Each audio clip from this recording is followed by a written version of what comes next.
নমস্কাৰ বন্ধু বান্ধৱীসকল, আপোনালোকে এটা কথা জানেনে? আপোনালোকৰ জীৱনত যিমান সমস্যা আহিছে, যিমান বেমাৰত ভুগিছে আপোনালোকে, যিমান জীৱনত কষ্ট হৈছে, এই সকলোবোৰ আমাৰ আগৰ জন্মৰ কৰ্মফল। কিছুমান মানুহৰ মৃত্যু বহুত ডাঙৰ বেমাৰত হৈছে, কিছুমান বেলেগ বেলেগ ধৰণে হৈছে। এই সকলোবোৰ আমাৰ আগৰ জন্মৰ আমি যি কৰ্ম কৰিছিলোঁ সেই কাৰণেই আমাৰ এই জন্মত আমি সকলোবোৰ ভুক্তভোগী হওঁ, সকলোবোৰ আমি ভুগো। আজি মই এটা কাহিনী কম, এই কাহিনীটো আপোনালোকে শুনিলে গম পাব। আহক কাহিনীটো আৰম্ভ কৰোঁ। এজন মহাত্মা আছিল। মহাত্মাজনে সদায় নিতৌ শালিগ্ৰাম ভগৱানক পূজা কৰিছিল। শালিগ্ৰাম মানে গম পাইছে, আমাৰ কলা পাথৰ পায়, তাক শালিগ্ৰাম বুলি কয়। শালিগ্ৰাম বিষ্ণুৰ ৰূপ হয় বুলি কোৱা হয়। এই শালিগ্ৰামক সদায় মহাত্মাজনে পূজা কৰিছিল আৰু শালিগ্ৰামক আগত থৈয়ে সকলো কাম কৰিছিল। নিতৌ নিয়ম আছিল। এনেকৈয়ে সাধুজন যৌৱন অৱস্থা পালেহি, ডেকা হল। এদিন গংগা নদীলৈ স্নান কৰিবলৈ আহিছিল। শালিগ্ৰাম ভগৱানক কাষত থৈ গংগা নদীত স্নান কৰিবলৈ ধৰিছিল।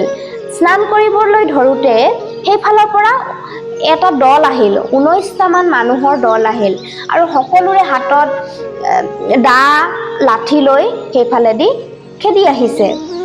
আৰু মহাত্মাজনে দেখিছে সেই দলটো সেই মহাত্মাজনৰ ফালেই আহি আছে আৰু মহাত্মাজনৰ ওচৰ পালেহি। সকলোৰে চিঞৰিছে, মাৰ মাৰ, ইয়াক ধৰি মাৰ। তেতিয়া মহাত্মাজনে হাতজোৰ কৰি ক'লে, আপোনালোকৰ চাগে কৰবাত ভুল হৈছে। আপোনালোকে যিজনক মাৰিবলৈ আহিছে সেইজন চাগে মই নহয়। হাতজোৰ কৰি প্ৰণাম কৰিলে। আপোনালোকে মোক নামাৰিব, মই একো ভুল কৰা নাই, আপোনালোকৰ ভুল হৈছে। কিন্তু কোনেও সেই মহাত্মাজনৰ কথা শুনা নাই।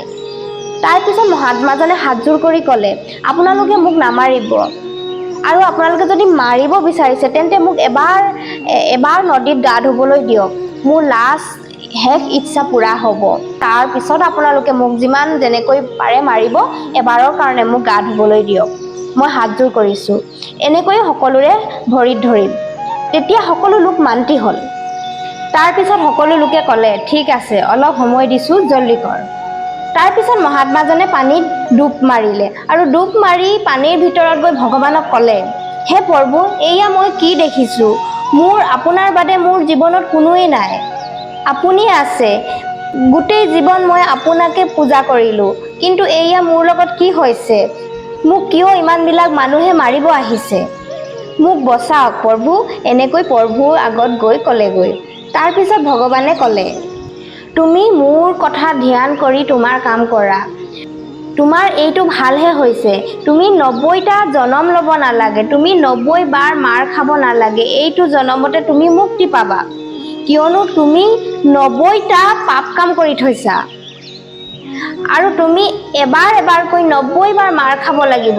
গতিকে তোমাৰ এইটো ভাল হৈছে যে তুমি একেবাৰতে 90টা মাৰ খাই তুমি মুক্ত হ'বা।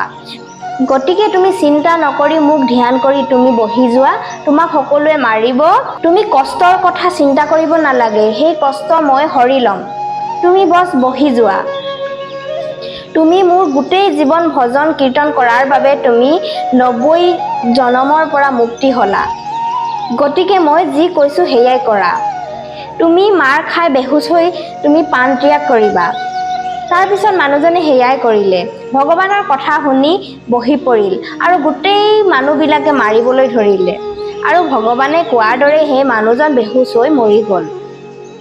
গতিকে ফ্ৰেণ্ডছ, ভগৱানে যেনেকৈ দিছে, যিয়ে দিছে, আপুনি সন্তুষ্ট থাকক আৰু আপুনি ভগৱানৰ নাম লৈ যাওক, যাতে আপোনাৰো মুক্তি হয়।